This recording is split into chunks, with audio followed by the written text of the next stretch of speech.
नमस्कार, उत्कर्ष पत्रिका देख रहे हैं आप। मैं हूं आपके साथ आदित्य त्रिपाठी। व्यक्ति विशेष के आज के अंक में आज जिस शख्सियत से आपको रूबरू कराने जा रहे हैं वह दलितों के एक बड़े चेहरा के रूप में माने जाते हैं। साथ ही पूर्वांचल सेना के अध्यक्ष भी हैं। जी हाँ, हमारे साथ हैं धीरेन्द्र प्रताप जी। धीरेन्द्र प्रताप जी, सबसे पहले तो आपका बहुत बहुत स्वागत है हमारे चैनल में। आपको भी धन्यवाद और आपके दर्शकों का भी मैं स्वागत करता हूँ। जैसा कि हमारा ये शो है व्यक्ति विशेष, तो इसमें थोड़ा सा हम आपके व्यक्तिगत जीवन के बारे में जानना चाहेंगे, फिर हम आपके राजनीतिक जीवन पे भी आएंगे। तो सबसे पहले थोड़ा सा अपने हमारे दर्शकों को थोड़ी सी अपनी पृष्ठभूमि के बारे में बताइए, जो आपका पारिवारिक पृष्ठभूमि है, परिवार में कौन कौन है, इस बारे में थोड़ा सा बताइए। तो सबसे पहले तो आपने हमको दलित नेता कहा।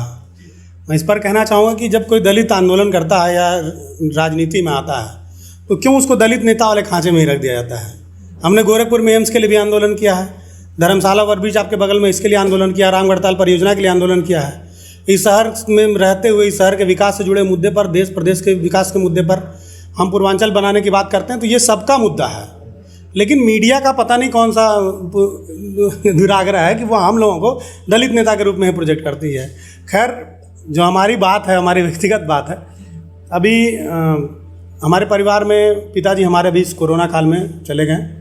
बाकी हम 3 भाई हैं, एक बहन है, माँ है हमारे घर में।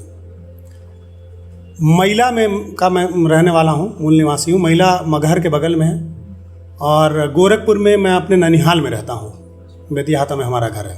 एक माहौल बन गया है, लेकिन हम लड़ाई सबकी लड़ते हैं। हमारे पास जो भी आता है, हमें जहाँ भी दिखाई देता है कि अन्याय हो रहा है, अत्याचार हो रहा है, हमको बोलना चाहिए। जनहित का जहाँ मुद्दा आता है तो हम लोग बोलते हैं, लड़ते हैं। तो केवल दलित नेता कहना ये ठीक नहीं होगा। हम लोग सर समाज के नेता हैं। अच्छा, थोड़ी सी अपने शिक्षा वगैरह के बारे में बताइए। प्राथमिक शिक्षा कहाँ से हुई, फिर माध्यमिक और उच्च, उसके बारे में थोड़ा सा बताइए। प्राइमरी स्कूल में हम पढ़े हुए हैं, जो सरकारी विद्यालय होता है। उसके बाद हमारा कुछ दिन हम प्राइवेट स्कूल में भी पढ़े और हमने महाराणा प्रताप इंटर कॉलेज से अपना हाई स्कूल किया है और इंटर मैंने गांव से किया है अपने।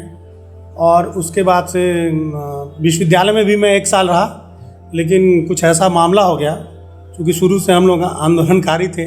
बाद 1 साल विश्वविद्यालय में रहे, आखिर कारण क्या? 1 साल रहे हम, फिर वहाँ से हमको विश्वविद्यालय छोड़ना पड़ा। फिर उसके बाद हमने BSc IT किया, bachelor of science in information technology.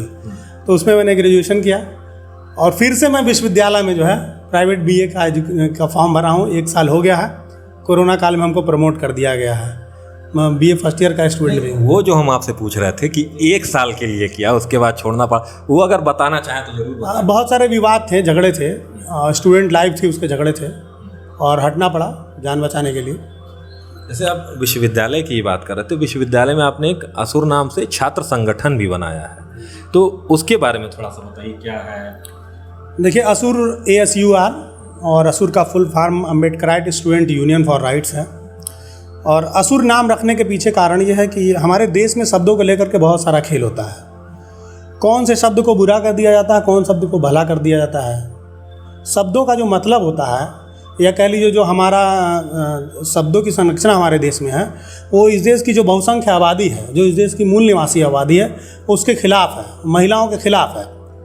ठीक है। और इसका प्रयोग आमतौर पर हर जगह होता है। असुर हमारे यहाँ एक जनजाति है जो इस देश में जंगलों में रहती है और जंगलों को बचाती है। पर्यावरण बचाने की वो लड़ाई लड़ रहे हैं और उस असुर के नाम पर तमाम गालियाँ भी हैं।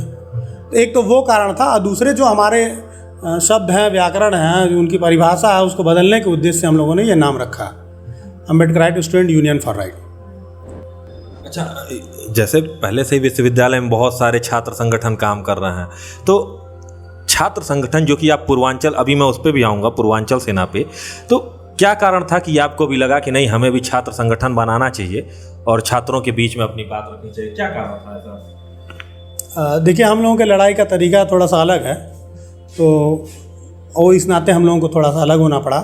लेकिन हमारा जो छात्र संगठन है, असुर छात्र संगठन है, अगर ABVP है, NISU है, ये लोग भी अगर हमारे मुद्दे पर बात करेंगे तो हम इनके साथ खड़े होंगे। हमारा किसी से कोई विरोध नहीं है। जितने मुद्दे हमारे हैं उनमें से अगर कोई इसी मुद्दे पर वो हमारे साथ खड़े होते हैं तो हम उनके साथ खड़े होते हैं। हमारा ऐसा कुछ नहीं है कि हम किसी के विरोध में हैं। तो ये छात्र संगठन ऐसा संगठन है कि जो किसी भी छात्र की कहीं पे भी कोई भी लड़ाई होगी उसमें साथ में खड़ा रहेगा। ऐसा मतभेद नहीं है कि हमारा अलग संगठन, हम सबसे अलग हैं।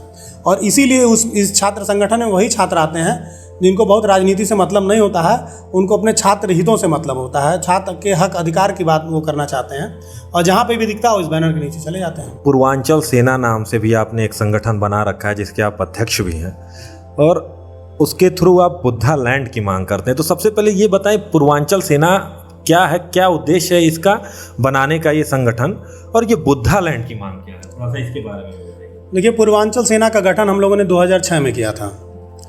तो पूर्वांचल सेना के माध्यम से हम लोग पूर्वी उत्तर प्रदेश के 27 जिलों को पूर्वांचल प्रदेश बनाने की मांग कर रहे थे। तो पूर्वांचल प्रदेश की बात करते हम लोग लड़ाई लड़ते लड़ते फिर उसमें जब हम लोगों ने बैठ करके बातचीत किया कि भाई हमारी जो लड़ाई है वो इस क्षेत्र के विकास को लेकर के है, तो इस क्षेत्र का विकास और किस तरह से हो सकता है। तो उसमें जो हमको देखने को सामने आया हमारे कि ये जो एरिया है पूर्वी उत्तर प्रदेश का, ये बुद्ध की जो विरासत है, जो ऐतिहासिकता बुद्ध की है, जो संस्कृति सभ्यता है, उसका केंद्र रहा है। यहीं से 2500 साल पहले बुद्ध निकले थे और पूरे विश्व ने उनका अनुकरण किया था, और आज भी बुद्ध के नाम पर कोई विवाद पूरी दुनिया में नहीं है। दूसरा, ये जो विरासतें हैं, इसको देखने के लिए, इसको समझने के लिए, यहाँ की मिट्टी को अपने सिर में लगाने के लिए दुनिया के तमाम बौद्धिस्ट कंट्रियाँ जो हैं, उनमें रहने वाले लोग हैं, वो यहाँ आना चाहते हैं। उनके लिए यहाँ पार्टिकुलर कोई जगह नहीं है। आप ध्यान से देखेंगे तो बुद्ध के नाम पर जितने भी सारनाथ, बोध गया, लुम्बिनी, देखिए आप, वहाँ पर तरह तरह के निर्माण के अवैध निर्माण करके बुद्ध को कब्जा कर लिया गया है। कहीं काला जादू का देवता बना दिया गया है, कहीं काला कृष्ण बना दिया गया बुद्ध की मूर्ति को ही। तो बुद्ध को लेकर के एक भटकाव है। और जो हमारे यहाँ ऐतिहासिक थातियाँ हैं, ठीक है, आपका कुशीनगर है, कपिलवस्तु है, यहाँ देवदा है, ये तमाम ऐसे जगह हैं, सारनाथ है, इन सारे जगहों को अगर हम डेवलप कर दें, बुद्ध के नाम से डेवलप कर दें, तो समझ लीजिए जो क्रेज मक्का मदीना का है वो क्रेज आपके पूर्वांचल का हो जाएगा, पूर्वी उत्तर प्रदेश का हो जाएगा। और हम लोगों को यही लगा अंतिम में कि अगर इसका नाम बुद्धा लैंड के नाम से अगर इसको अलग राज्य बनाया जाए, क्योंकि हमारा संविधान भी कहता है कि राज्य छोटे बनने चाहिए, लोकतंत्र की जो व्यवस्था है, शासनिक प्रशासनिक संचलन है, वो दुरुस्त हो सके, अच्छे से हो सके, और एक मुख्यमंत्री ढंग से अच्छे तरीके से अपने प्रजा की समस्याओं का सुनवाई कर सके, इस नाते छोटे राज्य होने चाहिए। तो छोटा राज्य जब बनना, आज नहीं तो कल बनना है, और उसमें अगर ये क्षेत्र बुद्धा लैंड के नाम से राज्य बन जाता है तो ये पूरी दुनिया के आकर्षण का केंद्र होगा। और बुद्धा लैंड के नाम से राज्य बनते ही यहाँ टूरिस्टों का आना जाना शुरू हो जाएगा। एक स्पेसिफाई उनको एक जगह मिल जाएगी कि हाँ, यहाँ पर हमको जाना, जहाँ बुद्ध पैदा हुए, जहाँ बुद्ध मरे, ठीक है। और यहाँ पर वो आकर के जब वो आना जाना उनका शुरू होगा तो टूरिज़्म बढ़ेगा। टूरिज़्म बढ़ेगा तो जो हमारे यहाँ की बेरोजगारी है वो ख़त्म होगी, पिछड़ेपन का जो दब्बा हमारे ऊपर लगा है वो समाप्त होगा। तो आपको लगता है अलग राज्य बना करके ही ये किया जा सकता है? देखिए, अलग राज्य बनाना बहुत ज़रूरी है। उत्तर प्रदेश में कोरोना से सबसे ज़्यादा मौतें क्यों हुई? क्योंकि जनसंख्या बहुत बड़ी है। लॉ एंड ऑर्डर की सबसे ज़्यादा दिक्कत यहाँ क्यों आ रही? क्योंकि जनसंख्या बड़ी है। कोई भी एक मुख्यमंत्री कितना भी लायक हो, वो 20-22 करोड़ की आबादी को लेकर नहीं चल सकता है। कितना भी बढ़िया वो लॉ एंड ऑर्डर मेंटेन कर ले, व्यवस्था दुरुस्त तो नहीं रह सकती। 18 करोड़ 22 करोड़ की आबादी जो है हमेशा बीमार ही बनी रहेगी। तो ये उत्तर प्रदेश की जो सबसे बड़ी समस्या वो आबादी को लेकर के है। अब 5 जोन इसमें बनाए गए थे, आर्थिक रूप से इसका 5 जोन में बंटवारा किया गया था, जिसमें उत्तराखंड 2000 में अलग हो गया। अब 4 जोन और बचे हैं, इनको भी अलग कर देना चाहिए, लेकिन लालच है लोगों को और वो लोग नहीं अलग करना चाहते हैं। पूर्वांचल के विकास की हम बात कर रहे हैं कि 27 जिले अलग होंगे, नया प्रदेश बनेगा, अलग हमारा मुख्यमंत्री होगा, अलग लोक सेवा आयोग होगा, नई ट्रेनें चलेंगी, नया विधानसभा बनेगा, अलग हाई कोर्ट होगा, ठीक है। हमारे जो 40-50 सालों से केस पड़े हुए, मुकदमे लंबित पड़े हुए, जल्दी सुनवाई हो जाएगी। तो ये बताइए, इसमें किसी एक जाति का फायदा है? ये तो आप ही बताइए। सभी जातियों का फायदा है। अगर हमारा विधानसभा अलग हो जाता है और हमारा एक अलग हाई कोर्ट बन जाता है तो हमको लखनऊ नहीं जाना पड़ेगा ना दौड़ करके, या इलाहाबाद नहीं जाना पड़ेगा ना, हमारा हाई कोर्ट यहीं बन जाएगा, हमारी फाइलें यहीं पर निस्तारित हो जाएंगी। तो वो तो वहाँ तो सबकी फाइलें जाएंगी। लोक सेवा आयोग हमारा अलग गठित हो जाएगा, हमारे लिए अलग पैकेज आएगा, तो वो केवल हमारी जाति के लिए आएगा, सारी जातियों के लिए आएगा। तो हमारा जो आंदोलन है वो सभी जातियों के लिए है, सबके लिए है। अच्छा, आपके विरोधी जो है आपको सवर्णों के विरोधी के तौर पर भी देखते हैं, आपको कहते हैं आप सवर्ण विरोधी हैं, इस पे आपका क्या कहना है? देखिए, ऐसा ये गलत बात है। बहुत सारे सवर्ण हमारे समर्थक हैं और पूर्वांचल सेना के फाउंडेशन में ही बहुत सारे सवर्ण लोग रहे हैं और अभी भी वो लोग सपोर्ट करते हैं। हमारा विरोध जातिवाद को लेकर के है, ठीक है, ब्राह्मणवाद को लेकर के है। अब इसको लोग अगर कोई सवर्ण से जोड़ ले तो ये गलत बात है। हमारा ये कहना है कि भाई जो जातिवाद है, ब्राह्मणवाद है, ठीक है, ब्राह्मणों ने वेद पुराण बनाए और जातियाँ बनाई, उसको अपने को ऊपर रखा, बाकी लोगों को नीचे रखा, पुरानी बात थी। लेकिन जो भी लोग आज के दिन में, आज के आधुनिक समय में भी, 21वीं सदी में भी उसको ले करके ढो रहे हों, चाहे वो अपने आप को नीच समझते हों या ऊंच समझते हों, ये सारे लोग ब्राह्मणवादी हैं, जातिवादी, और हम लोग उनका विरोध करते हैं। अब चूंकि जो उत्पीड़न के मामले होते हैं वो ज़्यादातर इन्हीं लोगों की तरफ से होते हैं। बहुत सारे मामलों में SC ST फर्जी लग जाता है, सवर्णों का भी उत्पीड़न होता है, लेकिन ज़्यादातर मामला जो होता है वो सवर्णों के तरफ से ही दलितों के ऊपर किया जाता है। तो वो सारे मामले हमारे पास आते हैं तो हम उनकी लड़ाई लड़ते हैं। तो जब हम दलित के उत्पीड़न के खिलाफ लड़ाई लड़ेंगे तो निश्चित तौर पर सवर्ण हमारे निशाने पर आएगा। तो ऐसा नहीं है, जो उत्पीड़न करने वाले लोग हैं हम उन्हीं का विरोध करते हैं, हम सबका विरोध नहीं करते हैं। मतलब जाति के तौर पर आप किसी का विरोध नहीं करते? नहीं, हम जाति के तौर पर, जब हम जाति के तौर पर किसी को आइडेंटिफाई करेंगे तो हम खुद ही जातिवादी हो गए। फिर हम कहाँ अम्बेडकरवादी रह गए, कहाँ हम जातिवाद के विरोधी रह गए। हम तो कहते हैं कि ब्राह्मणवाद जितना खतरनाक उतना चमारवाद, उतना पासीवाद, उतना धोबीवाद भी खतरनाक है। हर तरह का जाति को लेकर के वाद खतरनाक है। अभी हमारे यहाँ 2 केंद्रीय मंत्री नए मंत्रिमंडल में शामिल किए गए हैं, एक पटेल जी और एक निषाद जी। क्या उपलब्धि उनकी? अपने अपने जात को इकट्ठा करना। बताइए देश कहाँ जाएगा? जाति के आधार पर मंत्री बनाएंगे जाति का वोट बटोरने के लिए, देश कहाँ जाएगा बताइए आप? ठीक है, तो हम उस जातिवाद के खिलाफ हैं। अब कोई उसमें कि यहाँ पर केवल सवर्ण दोषी नहीं है, ये भी जान लीजिए। दलितों पर उत्पीड़न करने का जो मामला है या जाति के आधार पर जो उत्पीड़न का मामला है, हर जाति अपने से नीची जाति का उत्पीड़न करती है, चाहे भाषा बोली में हो, चाहे रेटे कह करके हो, चाहे शारीरिक उत्पीड़न हो।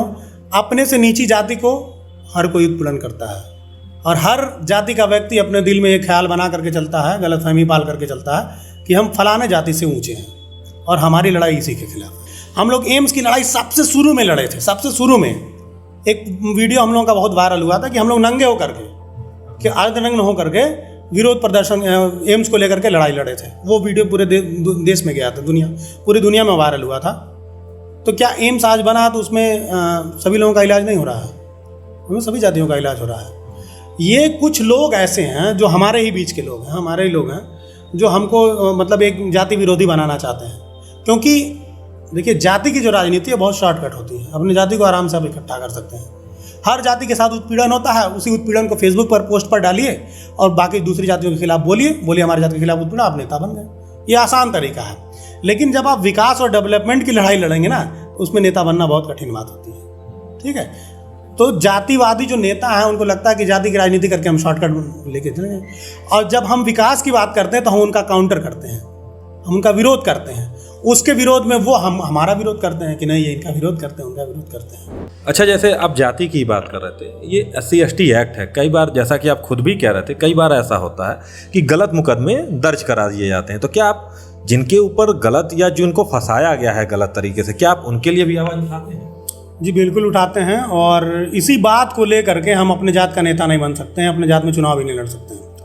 क्योंकि जहाँ कहीं भी हम लोगों को लगता है कि यहाँ गलत हो रहा है तो वहाँ हम लोग नहीं बोलते हैं, वहाँ हम लोग उसका विरोध करते हैं कि नहीं भाई ये गलत हो रहा है, आप इसका गलत इस्तेमाल कर रहे हैं। फिलहाल जो कानून के गलत इस्तेमाल की बात है, तो सबसे ज़्यादा इस देश में रेप के, बलात्कार के कानून का गलत इस्तेमाल होता है, सबसे ज़्यादा। आप देखिएगा तो उसका जो रेशियो है कि 80% जो है बलात्कारी को सज़ा नहीं मिल पाती है। पता चलता केस फर्जी था या ये था वो था।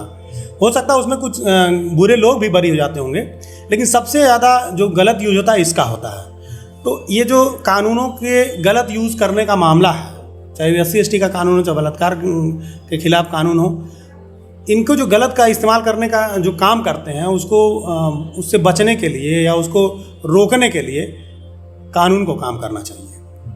हमारी जो अदालतें हैं, हमारा जो पुलिसिंग सिस्टम है, ये जिम्मेदारी उनकी है कि कोई भी कानून बन रहा है उसका गलत इस्तेमाल ना हो पाए, ये उसको रोकें। ठीक है, पेंसिल है, पेंसिल से आप लिख भी सकते हैं, चित्रकारी भी कर सकते हैं और किसी की आंख फोड़ भी सकते हैं। ठीक है, तो गलत इस्तेमाल न हो पाए इसके लिए जो ताकत में है, ताकत में कौन है? हमारी न्यायपालिका है, हमारी पुलिस व्यवस्था है। तो इन लोगों को चाहिए कि उसको रोकें। अब ये कहिए कि उसको कानून को ख़त्म कर दिया जाए, तो भाई वो कैसे ख़त्म होगा? वो कानून बना है जातिवाद को ख़त्म करने के लिए, तो जिस कारण से वो बना वो कारण पहले समाप्त हो तभी ना ये समाप्त होगा। यानी कि जब जातिवाद समाप्त होगा तो फिर अपने आप खत्म हो जाएगा। अच्छा, जातिवाद से जैसे आरक्षण को लेकर के SC ST OBC अब तो जनरल का भी आ गया है, तो क्या लगता है आपको आरक्षण होना चाहिए देश में? देखिए, आरक्षण का नाम बदल दिया गया है, आरक्षण कर दिया गया, इसका नाम है प्रतिनिधित्व, रिप्रेजेंटेशन। तो प्रतिनिधित्व तो बहुत ज़रूरी है, सभी का समान रूप से विकास हो, इसीलिए हर वर्ग को हर जगह मौका मिलना चाहिए। ठीक है, किसी भी क्षेत्र में अगर एक ही वर्ग के लोग, एक ही प्रकार के लोग अगर चले जाएंगे तो उसी तरफ की बात होने लगेगी। ठीक है, क्या ये आर्थिक आधार पे नहीं हो सकता? देखिए, आर्थिक आधार पर डिस्क्रिमिनेशन नहीं होता है, डिस्क्रिमिनेशन होता है और जाति के आधार पर। जो छुआछूत, भेदभाव, जात पात आधारित जो उत्पीड़न है वो आर्थिक आधार पर नहीं होता, जाति के आधार पर होता है। लोग जाति के आधार पर एक दूसरे को ऊंच नीच समझते हैं। छुआछूत की जो बात है वो जाति के आधार पर होती है। तो इसको दूर करने के लिए रिप्रेजेंटेशन दिया गया है कि हाँ, इनकी आर्थिक स्थिति सुधरे, ये भी जा करके समाज में आगे बढ़ें ताकि लोग इस भेद को मिटा सकें। ये गरीबी दूर करने के लिए जो है ये आरक्षण नहीं दिया गया है। गरीबी दूर करने के लिए सरकार और भी बहुत सारे कार्यक्रम चलाती है। जैसे मान लीजिए कोई उसमें बहुत आगे बढ़ चुका हो, दलित वर्ग से आता हो, क्या लगता है उसको भी आरक्षण की ज़रूरत है उसके बाद उसकी फैमिली को? अभी कहाँ कितने लोग आगे बढ़ पाए हैं, बहुत सारी सीटें खाली चली जाती हैं, डिग्रियां ही नहीं लोगों के पास। ठीक है, कुछ IAS YS लोग बन गए हैं, बस वही हैं, और क्या है। ये तो मैं एक एग्जाम्पल दे रहा था, मेरा कहने का मोटा मोटा यही था कि मान लीजिए जो आगे बढ़ चुके, क्या उन लोगों के लिए भी ये होना चाहिए? अब वही बात है, जैसे सब्सिडी छोड़ने वाली बात है, ये अपने अंदर की जागरूकता की बात है।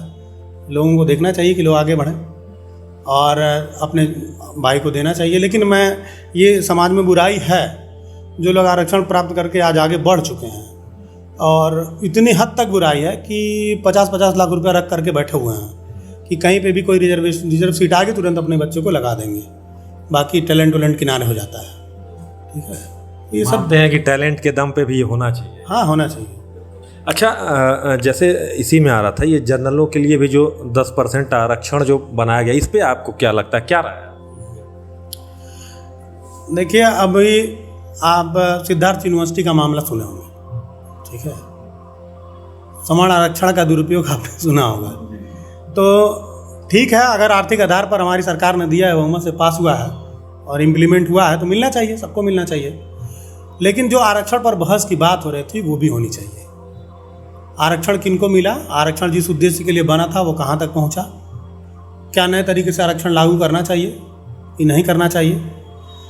जिस जातिवादी मानसिकता को, दुर्भावना को समाप्त करने के लिए आरक्षण दिया गया था, जिनका शोषण हुआ था उनको आगे बढ़ने के लिए आरक्षण दिया गया था, क्या वो सही जगह पर पहुंचा, इस पर भी बात होना चाहिए। अच्छा, राजनीति में ही चूँकि आप कोई भविष्य में योजनाएं हैं कहीं से चुनाव वगैरह लड़ने की? देखिए, अब हम लोग जात के नेता हैं नहीं। हाँ, हमारे जात के लोग भी जब जातिवाद करते तो हम लोग बोलते हैं। देश में या तो जातिवाद चल रहा है या तो पैसा चल रहा है। पैसा हम लोगों के पास है नहीं। ठीक है, तो हम लोग कहाँ से चुनाव लड़ पाएंगे? ठीक है, और कौन ऐसी पार्टी है जो सत्ता में आने वाली है और संघर्षशील लोगों को टिकट देती हो? है ऐसा कोई? कई बार तो ऐसा होता है ना कि अगर जो चेहरा है जो हमेशा संघर्ष जनता के लिए, जैसे उसके देखिए, बहुत सारे लोग कभी कभी प्रयास होता है, पार्टियों का प्रयास होता है, ऑफर भी आता है, लेकिन उसके पीछे ये उनकी ये मंशा नहीं रहती है कि इनका टैलेंट अच्छा है। उनके पीछे मंशा ये रहती है कि भाई ये चर्चित है अपने जाति में, इनको लेंगे तो इनके जात का वोट हमारे पास आएगा, या लगेगा कि हाँ। अच्छा, आपको अगर चुनाव लड़ने का मौका मिले तो किस पार्टी से आप चुनाव लड़ना चाहेंगे? जो पार्टी हमारी बात करेगी, समता, स्वतंत्रता, न्याय, बंधुता पर काम करेगी, हम उस पार्टी से लड़ जाएंगे। अभी क्या लगता है कौन सी ऐसी पार्टी अभी तो जो आपकी उम्मीदों पर खरा उतर रही है? सबसे नज़दीक में तो अभी पूरा एकदम नज़दीक नहीं, लेकिन सबसे नज़दीक में बसपा दिखाई देती है, सपा दिखाई देती है, और उसके बाद भाई कांग्रेस दिखाई देती है। बीजेपी का तो अभी दूर दूर का नाता नहीं है। तो यही लोग हैं, यही पार्टी। अच्छा, बीजेपी से अभी आपका दूर दूर तक का नाता नहीं है, लेकिन अगर मान लीजिए आपको गोरखपुर शहर से 2022 के चुनाव में बीजेपी से टिकट दिया जाता है चुनाव लड़ने के लिए, लड़ेंगे चुनाव? नहीं लड़ेंगे। कभी ऐसा हुआ है कि बीजेपी से आपको ऑफर आया, चूँकि आप गोरखपुर के इधर के काफ़ी चर्चित चेहरों में से एक हैं, तो कभी ऑफर आया है? ऑफर आता रहता है, ऐसा नहीं है। तो आपने मना कर दिया उसने? हम लोग के पास पैसा नहीं है भाई, हम लोग कैसे चुनाव लड़ पाएंगे। और जो स्वतंत्र बोल हमारे हैं वो हम किसी राजनीतिक पार्टी में रह करके बोल ही नहीं सकते हैं। तो इसलिए अभी तक कोई राजनीतिक पार्टी आपने ज्वाइन नहीं की। अच्छा, जैसे आपने कई पार्टियों का नाम लिया, बसपा का, सपा का, है ना, तो आपके जो पसंदीदा नेता को, उन नेताओं में से अगर हम आपसे पूछें तो कौन है आपके पसंदीदा? बहुत सारे पसंदीदा नेता हैं, ठीक है। एक माननीय बहन जी हमारी आदर्श हैं, वो उनका संघर्ष जब हम लोग देखते हैं तो लगता है। काशीराम साहब चले गए, लेकिन अभी वर्तमान समय में बहन जी हैं, लालू यादव जी हैं, जेल काटे लेकिन झुके नहीं। तो इन लोगों का संघर्ष हम लोग देख रहे हैं, ये लोग एक आदर्श सामने ला रहे हैं। और पश्चिम साउथ के भी कुछ नेता हैं जो वहाँ पर बढ़िया काम कर रहे हैं। तो तमाम लोग आदर्श हैं। और एजुकेशन को लेकर के केजरीवाल अच्छा काम कर रहे हैं, तो उनका भी सिस्टम अच्छा लग रहा है। तमाम लोग हैं। चंद्रशेखर रावण, उनके बारे में आपकी क्या राय है? अभी उनसे मैं मिला नहीं हूँ, सोशल मीडिया के माध्यम से ही जानकारी है। और जैसा कि शबीरपुर में घटना हुई थी, उस घटना के बाद वो चर्चा में आए। उसके पहले मैं उनका कोई संघर्ष देखा नहीं हूँ। तो उसके पहले का संघर्ष होता तो उनको कहा जाता कि हाँ संघर्षशील नेता है। हाँ, तेज तर्रार हैं, लड़के उनको फॉलो करते हैं और मीडिया भी उनको फुल फ्लैश दे रही है। हम उनसे उम्मीद करते हैं कि कुछ अच्छा काम करेंगे। मैंने आपका देखा, आप जूडो कराटे वगैरह भी ये करते हैं। ये शौक कब से था और कहाँ से सीखा आपने? देखिए, अगर आप उस शहर से वाकिफ़ होंगे तो जानते होंगे, हम महाराणा प्रताप इंटर कॉलेज में पढ़े हैं। तो महाराणा प्रताप इंटर कॉलेज में माहौल ऐसा था कि खूब कंपटीशन होता था और कंपटीशन लात मुक्के का पूरा होता था। तो वहाँ से हम लोग लड़ते बिड़ते रहते थे, तो चस्का लगा वहीं से सीखने का। ये टाउन हॉल में क्लास चलता था, शुरू में यहाँ ज्वाइन किए, फिर हम वाराणसी में हमारे एक गुरु मिले अर्जुन सिंघले, तो उनसे हमने मार्शल आर्ट सीखा। और फिर मार्शल आर्ट सीख करके फिर हमको लगा कि इसका इस्तेमाल किया जा सकता है। तो फिर हमने अपनी एकेडमी बनाई, पूर्वांचल न्योदय एकेडमी के नाम से। और हम लोग लगभग गोरखपुर के सभी डिग्री कॉलेजों में, इंटर कॉलेजों में महिलाओं को महिला सशक्तिकरण अभियान के माध्यम से जूडो कराटे का ट्रेनिंग दे चुके हैं। और जो पूर्वांचल की बात थी, उस पर जो ट्रिगर हुआ था इसी स्पोर्ट्स से हुआ था। क्योंकि जब हम लोग मार्शल आर्ट्स में रह करके कोई टूर्नामेंट या प्रतियोगिता खेलने के लिए जाते थे, तो हम लोग देखते थे कि नेशनल लेवल पर जो टूर्नामेंट होते थे उसमें मुंबई की टीम अलग आ रही है, महाराष्ट्र की टीम अलग आ रही है, विदर्भ की टीम अलग आ रही है नेशनल लेवल पर, और यूपी से हमारी एक टीम जा रही है। तो हमको लगता था कि महाराष्ट्र में से ही 2-3 टीमें यहाँ जा रही हैं, वहाँ के खिलाड़ी को ज़्यादा मौका मिलता था। हमारे यहाँ मान लीजिए एक वेट कैटेगरी में एक खिलाड़ी जाए तो 14 वेट कैटेगरी है तो केवल 14 खिलाड़ी ही जा पाते थे नेशनल में। अब बहुत कंपटीशन होता था।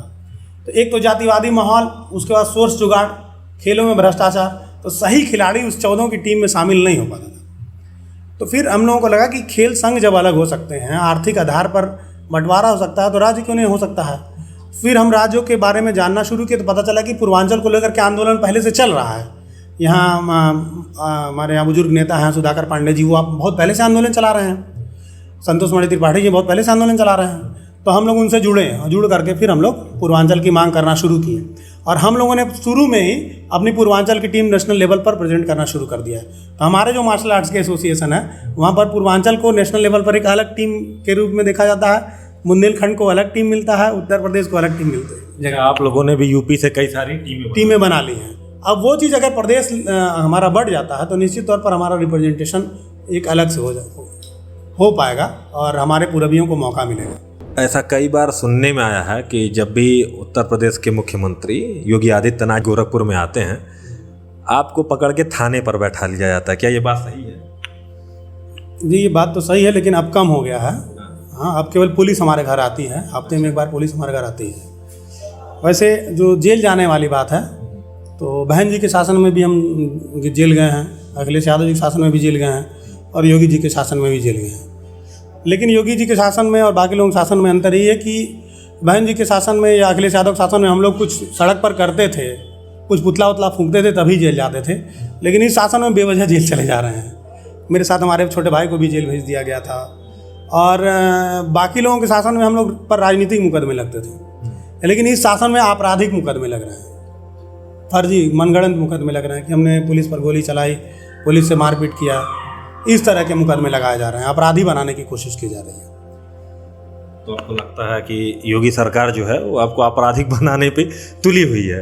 नहीं, वो सबको पूरे देश में ऐसा हो रहा है। जो भी इस तरह की उनसे जो असहमति रखता है, उनको लगता है, और वो हर स्तर से हो रहा है, पुलिस से, प्रशासन से, सोशल मीडिया से, आईटी सेल से, हर जगह से। मेरे जैसे व्यक्ति का, आप सोचिए हम यहीं पे रहते हैं, हम बहुत चर्चित नहीं हैं, लेकिन मेरे जैसे व्यक्ति का पेज डिलीट कर दिया जाता है, फेसबुक से एकदम गायब कर दिया गया, शिकायत नहीं हो रही है, ट्विटर ब्लॉक कर दिया जाता है, फिर मुझे दूसरा ट्विटर बनाना पड़ता है। मैं अपना तीसरा आईडी बनाया हूँ और दो पेज बना चुका हूँ। आपके अभी सोशल मीडिया पर मतलब काफ़ी निगरानी की जा रही है? निगरानी की जा रही है। अभी एक टीचर जो कोरोना में स्कूल बंद कराने का जो फरमान आया था, उस पर एक वीडियो टीचर का मैंने डाल दिया था, तो मेरा पेज बंद कर दिया गया, ब्लॉक कर दिया गया। तो जाते जाते धीरेन्द्र जी, आपकी भविष्य में क्या योजनाएं हैं, क्या करना है आपको भविष्य में, उस बारे में थोड़ा सा चलते दर्शकों के लिए। देखिए, हमारे देश में समस्या है कि हम लोग बातें बड़ी बड़ी करते हैं, काम बहुत छोटा छोटा करते हैं, ठीक है। और हर चीज़ के लिए दूसरे किसी अन्य व्यक्ति को जिम्मेदार हम लोग खोजना शुरू कर देते हैं। हमारे देश में हम लोग का लक्ष्य है कि भाई कि जाति के आधार पर जो डिस्क्रिमिनेशन हो रहा है वो ख़त्म हो, समता, स्वतंत्रता, न्याय, बंधुता यहाँ स्थापित हो। एक समय में यहाँ से निकले बुद्ध को पूरी दुनिया ने अपनाया था और उसी के दम पर आज हमको विश्व गुरु कहा जाता था। आज हम लोग चाहते हैं कि फिर से वो परंपरा है, वसुधैव कुटुंबकम की जो कहावत है वो चरितार्थ हो और हमारा देश फिर से महान बने। लोग जात पात छोड़ करके आगे बढ़ें, आगे बढ़ करके जो दुनिया 21वीं सदी में जी रही है उससे मुकाबला करें। और छोटा छोटा उदाहरण है, जैसे अभी योगी जी ने आ करके सरकार बनते ही पॉलीथीन पर रोक लगाया, ठीक है, लेकिन जब जनता ही पॉलीथीन यूज कर रही तो पॉलीथीन कहाँ से रोक लग पाएगा, ठीक है। अब उसके लिए भी योगी जी को जिम्मेदार लोग ठहरा रहे हैं कि वो एक तो पॉलीथीन नहीं बंद करा पाए, लेकिन खुद लोग यूज़ कर रहे हैं पॉलीथीन। तो थोड़ा सा हमको दूसरों अपनी भी जिम्मेदारी एक जिम्मेदार नागरिक की तरह करना चाहिए।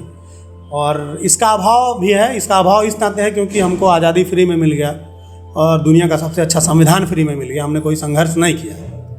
और यही कारण है कि हम लोग अपने संविधान की और अपने देश की, अपने आज़ादी का कदर नहीं करते हैं। सड़क पर गुटखा खा करके थूक देते हैं, पॉलीथीन इस्तेमाल करते हैं, अपने से नीचे के जाति वाले लोगों को चिन्हित करते हैं, उनको अपमानित करके अपने को गौरवान्वित महसूस करने की कोशिश करते हैं। ये छोटी छोटी सोचें हैं, ये हम लोगों को बदलनी चाहिए और इसी लक्ष्य के साथ हम लोग काम कर रहे हैं।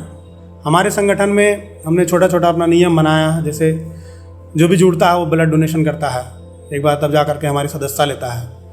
हम लोग उसी के शादी में जाते हैं जो दहेज नहीं लेता है। इस तरह का छोटा छोटा एक्सपेरिमेंट करके हम लोग काम कर रहे हैं। हम लोग चाहते हैं बाकी लोग भी हम लोगों के साथ आएँ। धीरेन्द्र जी, उत्कर्ष पत्रिका से बात करने के लिए आपका बहुत बहुत धन्यवाद। जी, हम भी आपको बहुत बहुत शुभकामनाएं देते हैं। आप अच्छा काम कर रहे हैं गोरखपुर शहर में। ये एक विश्वसनीय माध्यम है आपका चैनल, मैं बराबर देखता रहता हूँ और आप सभी दर्शकों से कहना चाहूँगा कि इस चैनल को आगे बढ़ाइए, क्योंकि जब तक ये पारंपरिक मीडिया से उठ करके आप सोशल मीडिया पे जो चैनल चल रहे हैं उनको सपोर्ट नहीं करेंगे तब तक सुधार नहीं हो पाएगा। और आप जैसे युवा हैं और आपकी टीम है बहुत अच्छा काम कर रही हैं, तो फिर से मैं धन्यवाद देता हूँ आपको। बहुत सारी शुभकामनाएं। हमारे तरफ से भी आपको बहुत बहुत शुभकामनाएं भविष्य के लिए। तो ये थे हमारे साथ धीरेन्द्र प्रताप जी, जो पूर्वांचल सेना के अध्यक्ष भी हैं। उनकी ज़िंदगी की कई सारी पहलुओं पर हमने बात की और उन्होंने खुलकर उसका जवाब भी दिया। और उनका एक जो कहना था कि मैंने सारे जातियों के लिए, सारे धर्म के लिए काम किया, तो मुझे एक विशेष वर्ग के नेता के तौर पर जानना ये मुझे अच्छा नहीं लगता। तो व्यक्ति विशेष के आज के कार्यक्रम में बस इतना ही। अगले अंक में फिर किसी से आपको रूबरू कराएंगे। तब तक के लिए नमस्कार।